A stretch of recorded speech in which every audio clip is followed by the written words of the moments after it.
Somewhere inside a clean room in eastern China, a machine places 10,000 pieces of metal smaller than a grain of rice onto a surface the size of a postage stamp. Each piece is thinner than a human hair. If even one of them is misaligned by a fraction of a millimeter, the entire chip is thrown away. And yet, this factory produces thousands of these chips every single week. By the end of this video, you'll know exactly how it's made. This tiny chip is not just another piece of electronics. It's the physical heart of what many engineers believe is the next generation of wireless communication. A single one of these chips, once installed inside a small antenna unit, can move data at speeds that make today's fastest home internet look like a dial-up connection. To build something that small, that precise, and that powerful, factories have had to invent entirely new manufacturing techniques that did not exist just a few years ago.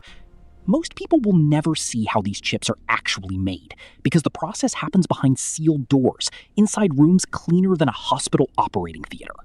What you're about to see is that hidden process, from raw material to finished product. It starts, as almost every advanced chip does, with sand. Not the kind you'd find on a beach, but extremely pure silica sand, mined specifically for its chemical purity.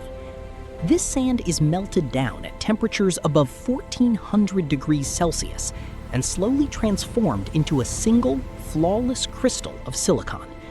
That crystal is pulled out of the molten material in a cylindrical shape called an ingot, and it can take more than a full day just to grow one to the right size.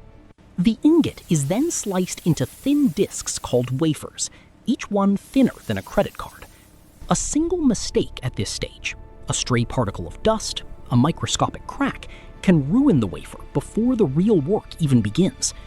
That's why these wafers are transported inside sealed, nitrogen-filled containers, never touched by a bare human hand from this point forward. Once the wafers arrive at the chip fabrication facility, the real engineering challenge begins.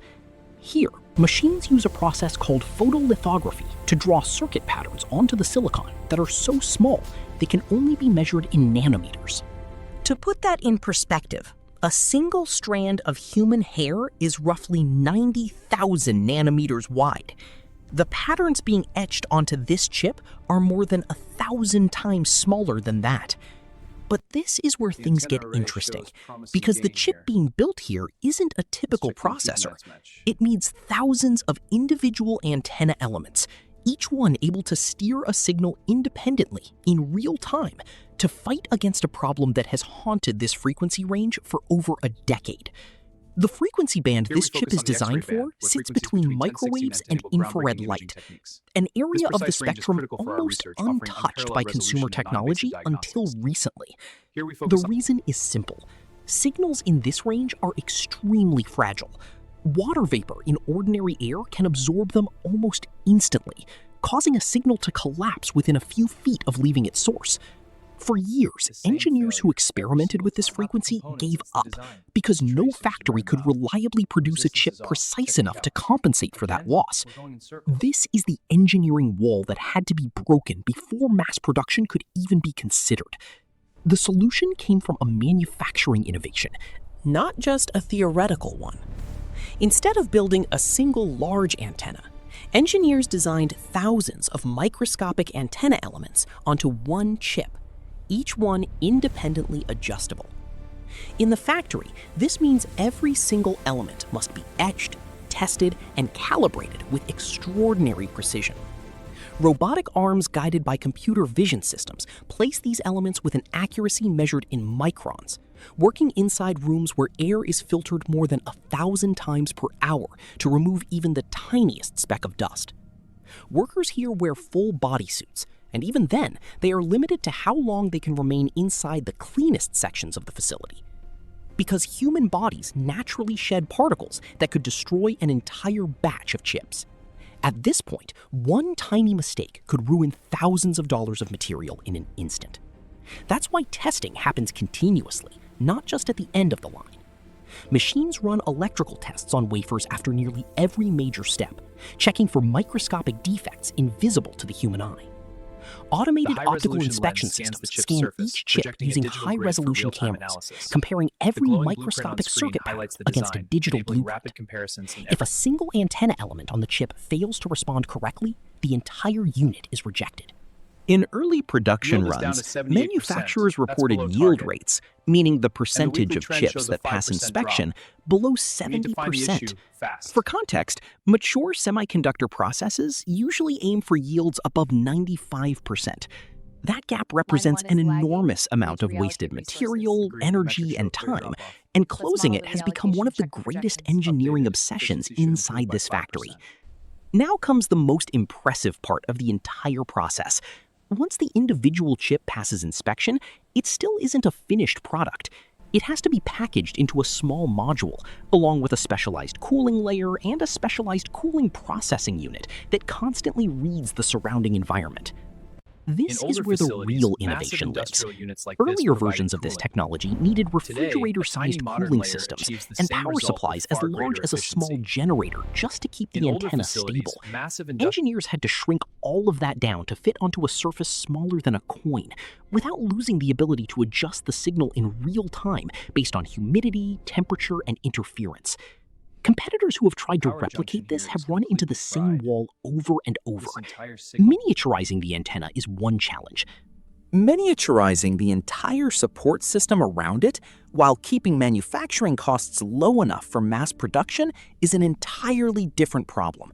And it's the reason so few facilities in the world can currently produce these chips at scale. Quality control doesn't stop once the chip leaves the cleanroom.